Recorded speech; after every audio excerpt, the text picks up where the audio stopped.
I trust your need. I believe that you have a need, and I want to help fill that gap.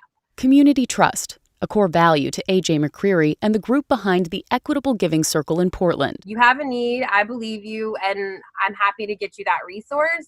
I think that's a big part of our healing conversation. Founded and run by Black women, the Equitable Giving Circle offers a new model of charitable giving, empowering Black, Indigenous, and people of color, our BIPOC communities in Portland, through community-based donations. No strings attached. A lot of these kind of like these organizations and these bureaucracies, they have all these requirements. You have to do this. You have to make this much. You got to give us this, your social and all these other things. And it's too much. Every family is deserving. We need to interrupt that narrative that, equates some family as deserving and other families are not deserving enough. Co-founder Lillian Green says because of systemic racism, BIPOC communities are often in need of more social services, but they face more barriers in getting the resources. We know that these barriers exist. We are operating that, systems of oppression are alive and well in our society.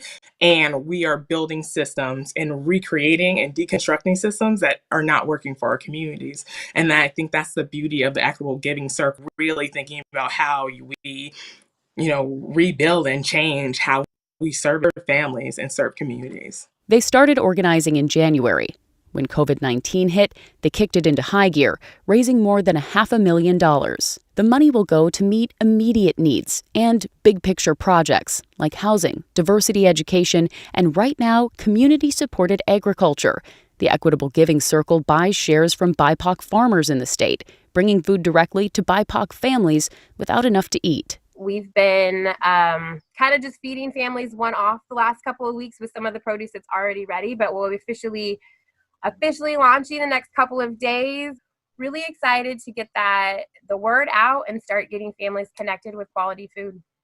This, a project that started before recent protests rallied for change, and one that they hope will inspire more giving without red tape requirements. We're obviously not solving all the inequities, but just doing a little part to help, to help bridge the gap and to create, move some of these conversations forward. Learn more about the Equitable Giving Circle, their mission, their projects, and how you can donate at kgw.com. Brittany Folkers, KGW News.